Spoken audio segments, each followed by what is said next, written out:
Hey everybody, welcome back to This Old Trike. Today we're covering something that has been requested for a couple months now, and thank you for your patience. We are going to be covering the 81 through 84, the first and second gen air-cooled 250Rs. I've got some goodies to show you. I think you're going to like it, so join me today. Let's get going.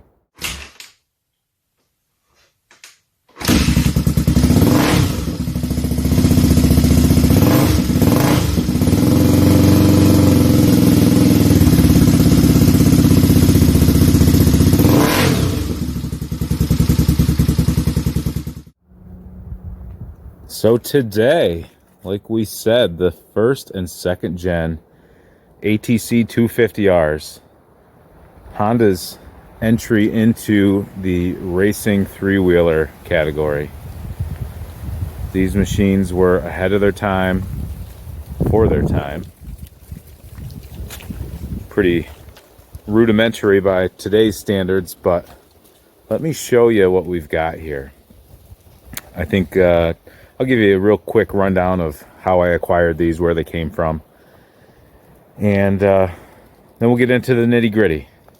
Let's start in chronological order. This is the first year, 1981 ATC 250R. My friend Tricycle Guy on YouTube does an outstanding video series. It's a two-part on a prototype he has, which led to the 81 model. He just as we speak, moments ago, helped me identify that this Hondaline fairing that I picked up, which is just sitting here, the bracket goes to a first gen R. It was unique and hard to identify, but through forensic trike detective work, he was able to help me figure that out. It's very windy here today. I don't know if that is coming through on the video. I might pause it here shortly to see if I'm wasting my time or not. But this is the 81 model. This fairing that I just talked about came to me yesterday through my friend Vinny Staffa. But this 81 model came from Wisconsin. Last fall of 2020, it popped up. This was the last one that I acquired to get the full 250R lineup. A gentleman named Don out there had gotten it from somebody. It has a fiberglass front fender. It's not a show queen. You can see the headlight bezel has a split there. I think he tuned up the rims. It's got aftermarket tires on it, but I had this shipped out to me because I needed it to have one of each. This is my 82. It is not quite complete. I bought it missing pieces, and I'm still missing a couple. It was set up for ice racing at one point in its life. Had an aftermarket carb on it, or a carb from a different machine. It wasn't the correct carb, but I've sourced one. I've got the airbox, I've got the intake, I've got the exhaust for it. I think the only thing I lack is a rear caliper. But this one was local to me. My friend Pat, who is a terrific three-wheeler restoration guy, he obtained it, knew I needed one, got a hold of me, and that's how I came to own it. He gave me the lead, and we purchased it. Let's take a break before we talk about my 83.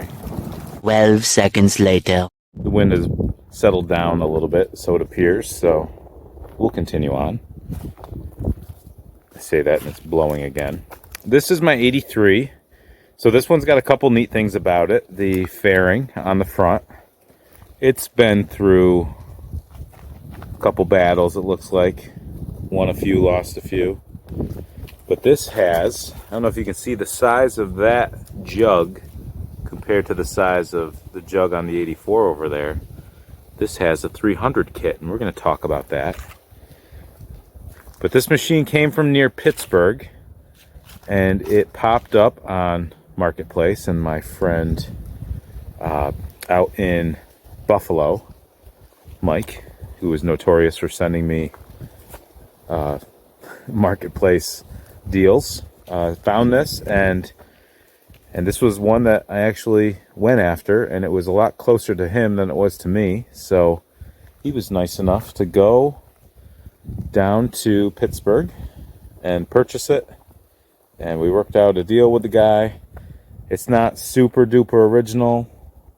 You know, that skid plate I can see is different. It's got the, you know, the 6-pack rack grab bar that came with the original one that I'll swap out. Needs some love. I have not cleaned it or done anything to it except ride it twice since I've got it. It's got a twist throttle. But Mike was nice enough to bring this to the local thruway exit near me, and that's how that one came home. And this 84 is possibly the cleanest, most original one I've got. I purchased this in the deal. If you watched my 200X video, my 86 200X came from New Jersey in a big purchase that I did a couple years ago, 3 years ago maybe. And this also came from that same purchase. I did a very quick, but I never finished a restoration. You can see this looks a little matte. I didn't finish going up through the grades of sandpaper on my rear fenders. I had stapled these in from the back to stabilize it, and I was just looking to make them a little bit nicer. I've got number plate black stickers to put on there. Need to finish that sometime. But that's how I came to own this one. So that was the first one I bought, the newest, and the last one I bought was the oldest. And I had to reach out to a couple of key friends because I am not an expert on these. I know enough to be dangerous and enough to quote you misinformation, but I don't want to do that. That's not what this whole trike is about. We want to get you the most current, up-to-date information. Accuracy is key. So I reached out to Mr. Ethan Bennett to help me with my first gen fax, and Chris Picariello to help me with my second gen fax, because those two guys I consider the experts in these machines. So I'm going to start with the 81, and I think I might pull some fenders to help highlight the differences for the 81s, 81, 82. 1981 ATC 250R. This thing is mostly stock. What's not stock? The tires. The rims have been refinished. Those foot pegs appear to have a custom bend. I don't believe they came that way. I'll double check that for you. I'm missing my front brake line. Front fender is not original. This whole front master brake is might even be a 200X one. Looks similar to this. It's a repop for sure. This one's an original one. That's what they end up looking like after a while. All kind of crispy. But 1981, we had a front disc brake, and you'll notice it's solid. There's no vented holes. The disc on the 82 is vented. Let all that heat dissipate. The cage was a popular option around the headlight. I had a eBay auction one with a nice headlight assembly and a cage. I think it was like 75 bucks. I couldn't believe I won it and no one else saw it. And the guy never shipped it and I got refunded, so I was pretty bummed about that. But no, I got that fairing, so maybe it was meant to be. Let's see. 1981 has this little feature where the airbox comes up and mates on the underside of the fenders. Whoa, it's running away from me. So you'll see that. These fenders will not fit in 82. 81 is specific to 81. You could put 82 fenders on an 81. No, Maybe I have that backwards. I'll have to double check that fact. That appears to be the toolkit box right there. I haven't even looked to see if there's anything in there. But know this, that mates up to the air box. And so you're drawing air from under the seat. They changed this in 82. So the air box feeds into this flap, that metal configuration. And now it's taking air through the frame, through those. Where the 81 does not have those higher air intakes. So that's become common by the time you get to a 350X or a third gen 250R liquid cooled. It's all breathing from up under the gas tank. But these early ones breathe down low. So what do you gain? You gain maybe 10 inches or so of height. So if you're going through water up to your butt, now you can keep the front end up and breathe a little bit longer before you bog it out. But that's a difference, a noteworthy difference. Another noteworthy difference is the 81 had a rear drum. The 82 had a disc, hydraulic. And what I found absolutely fascinating the other day, when I was watching Tricycle Guy, one of his earlier videos, the 2-part series on the prototype, he had what appears to be a prototype that would have predated the 81, but it had a setup for a disc, but the disc was not like what was on the factory produced 82. So it looked like they were experimenting, and the way this setup is here is very different on the 81 to accommodate that drum brake and the cable setup. The 82, you couldn't have that setup. It's different. But look at me, I'm missing a bolt there for the reservoir. I think I'm missing a bunch of stuff on this, so don't judge me too bad. I did have the tank painted. My buddy Ryan Cogswell did that. Since we're talking about tanks, that decal, you'll see white on the outside, dark blue, light blue, and then the 250. The 81 just has a dark blue, so they added a little pinstripe. And that follows on these decals. White border, blue letters. White border, light blue, dark blue letters. That is not correct. That's 85, 86. So disregard that. This would be a good time to mention the differences between OEM fenders here for the 81 versus Meyer fenders. And let me say this. Meyer is pronounced Meyer, not Mayer, not some other mispronunciation of it. I spoke to Jesse Meyer himself to clarify that, because I think people appreciate when their names are pronounced correctly. So if you're saying it wrong, maybe try to say it right. But the stock fenders have the little rubber mud flaps on the lower edges. Meyers do not. They're a great reproduction, a great option if you don't have OEM or your OEM fenders are broken up, but they do as best they can, but they're not identical. This is an OEM seat cover. You'll see it's kind of got that texture to it. This is a reproduction from somewhere. Still has that texture, but it's different. Pretty close. All right, let's take a break and regroup.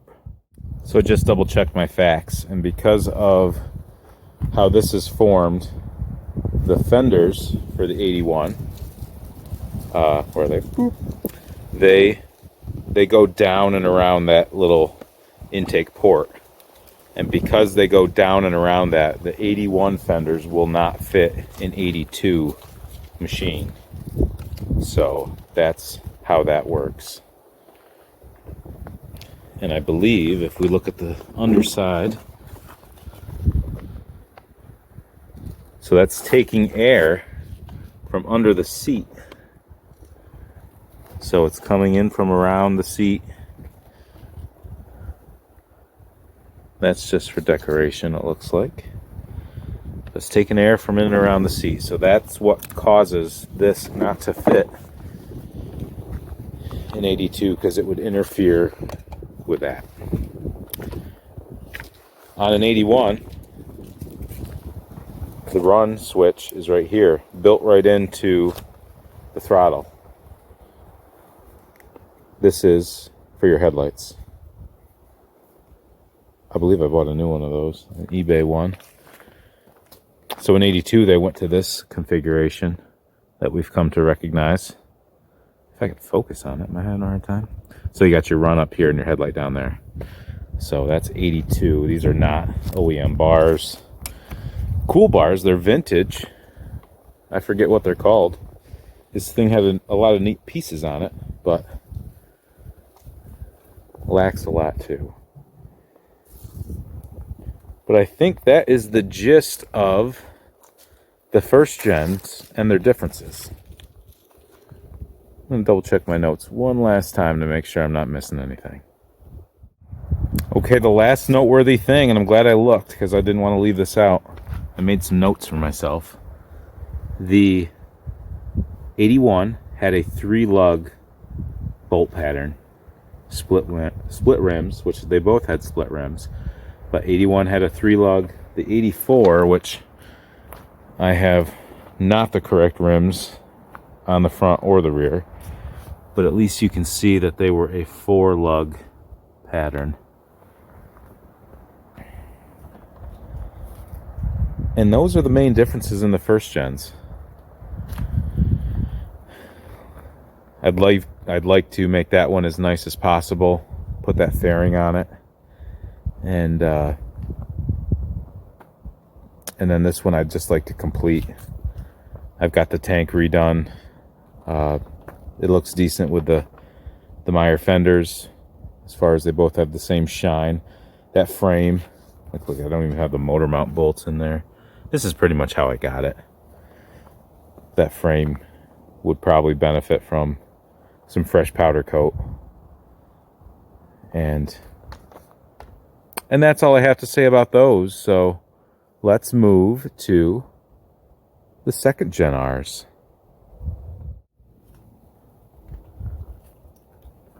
So as we said, that's my 84. This is my 83. Very cool machines. You know, they definitely have spent their life in the shadow of the third gen liquid cooled machines. They have a very neat sound. The liquid cooled have more of a tingy sound, where these have a more like a machine sound almost. I don't know if that makes sense what I'm trying to say, but I'm going to pretty much read from my notes, which I mentioned I got from my friend Chris Picariello, Valley Motorsports. I'll post some stuff across the screen so you know where to find him. He is a great asset to the three-wheeler community, as is Ethan, as is Tricycle Guy. I just want to give all those guys a big shout out and let them know that I appreciate them. But Chris Picariello says about the 83, it was a slightly taller machine due to a slightly taller shock that year. There's a difference in the suspension linkage, so let's check that out. So that aluminum link that goes just above the Pro Link sticker, over and down. Boy, it is hard to notice the difference. Is one less curved than the other? Is one longer? It's very hard to tell. This has got a neat little hose clamp around it. I wonder what that's holding on. And a zip tie on the other side. That looks safe. Man, it is really hard to tell what the difference is. Can we see that one sits higher? Probably help if they were lined up better with the same size tires. I'm not sure we'll be able to get an accurate feel for that. No, this is saying the 84 sat about an inch taller. Okay. We'll have to confirm that. The swing arm, rear shocks, engine mounts, the rear engine mounts, and the shock linkages are all different from the 83 to the 84. You can swap over everything successfully, but it's an all or nothing type of situation. Engine-wise, there's virtually no difference between the 81, 82 models and the 83, 84 models, except for the shift shafts. That's the only difference. 83, 84, the second gen, became the shorter of the two, the shorter shift shaft. The shaft sits inside the frame rail on the second gens, and the shift lever has to come up and over the frame rail. Let's look at that. Oh yeah. You see what he's saying? It's kind of got a little extra arm on it. Let's compare that over here. Yeah, that bolts directly onto the shaft. And that's like a 2-inch shaft. And that's maybe a 1-inch shaft. And it goes up. Good catch, Chris. Obviously one is black and one is red. Engine options offered back in the day. You could get a 200cc Cammex top end if you wanted to race in the 200cc class. They had a 62 millimeter stock. That is 62 millimeter cylinder piston. The 250, the stock cylinder, was 70 millimeter. And then you had the Hondaline 300 kit that started at 76 millimeter piston. Let's go look at mine over here. And it went up to 77 millimeter. That's a nice fairing. Like that. Okay, look at this. High performance kit Hondaline. This came with my 83, yeah. But look at that logo. That looks like the 81 logo, right? Because it's just the white outline with the blue. Got some clutch plates there. So this is my stock cylinder. That's a hub. That's my stock jug and piston out of the 83. These are extra rings.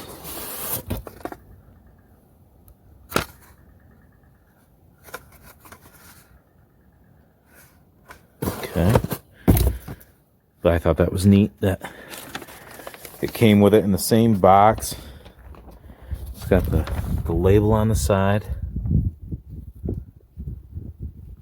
Pretty cool. So if you wanted to get wild, if 300 cc's wasn't big enough for you, you could get the, geez, should have asked him how to pronounce this. Mugen, I believe it's pronounced Mugen, 360 kit with an 84 millimeter piston.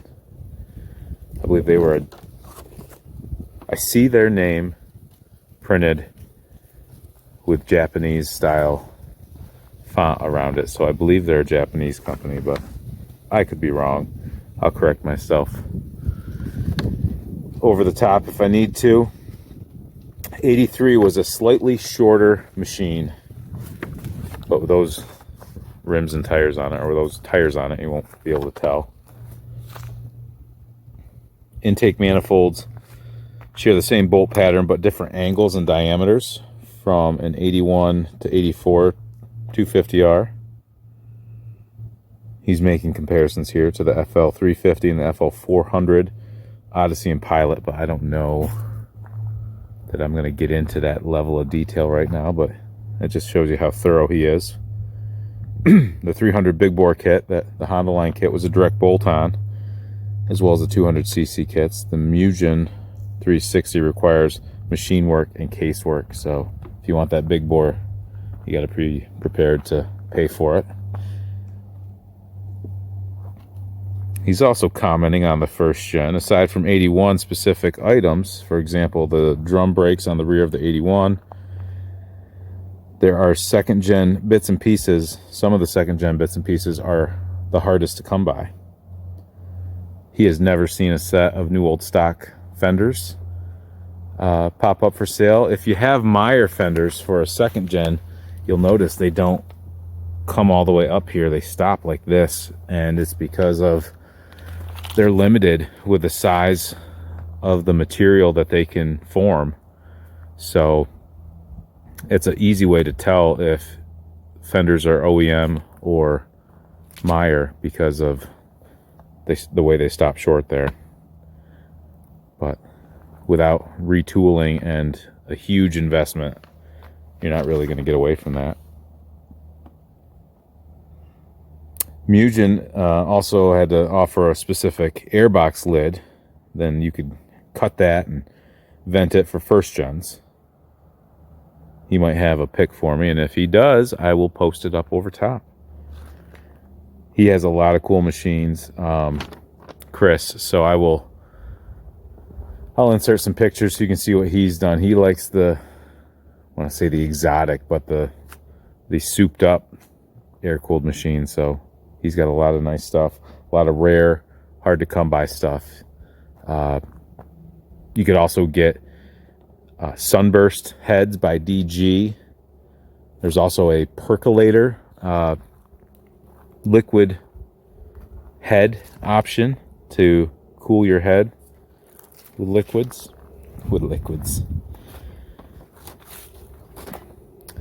The only original tire in the fleet here is this guy, which is a Dunlop 23.5 8x11.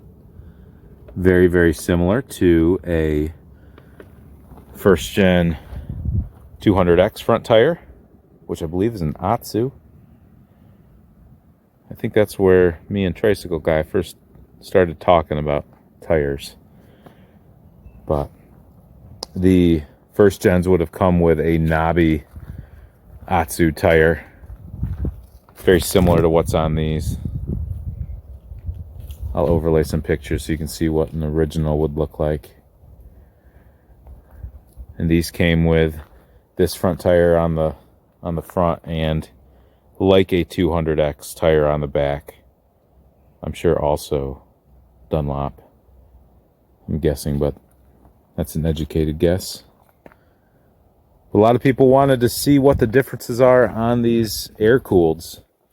And that's all I know. You know what? Before we wrap this up, let me just pull the fenders on the 83, 84. I haven't done that, and just make sure we don't notice anything under the back deck there. Look at what we have here.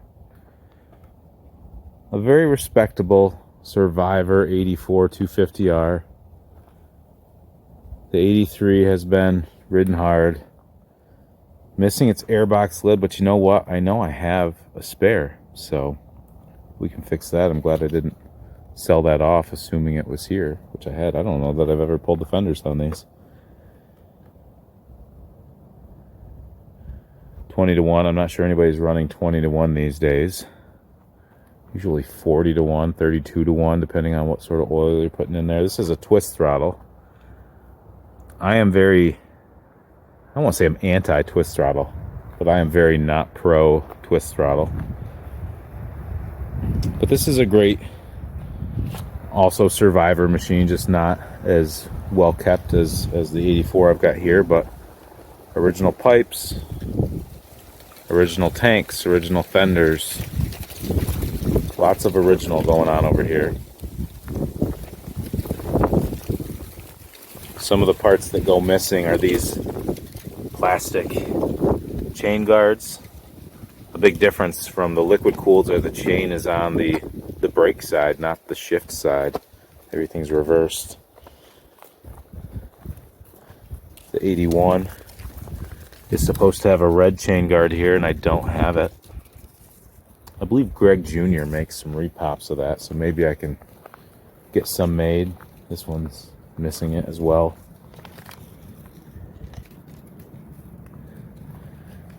So Maybe the reason I haven't gotten to these sooner is because they're not as nice as I'd like them to be. I'll eventually get them there. But with all the people looking for this comparison video, I wanted to get that done for you and put out. So there you have it. The 81, 82, 83, 84 250Rs. What I think I know about them, according to my friends, and what little experience I've had with them. Thank you for watching. I'm putting out a bunch of new content this month. I've got some time off that I'm taking advantage of. Want to get it done before snow flies. So make sure you like and subscribe so you don't miss out on any of that good stuff. And if you have any questions or comments, or if I got anything wrong, let me know in the comments, so I can try to get you an answer or straighten myself out. But that's all I have for you today. Thank you for watching again, and stay tuned because we've got a lot more machines to cover, and who knows how much time we got left, so better get to it. Have a great day.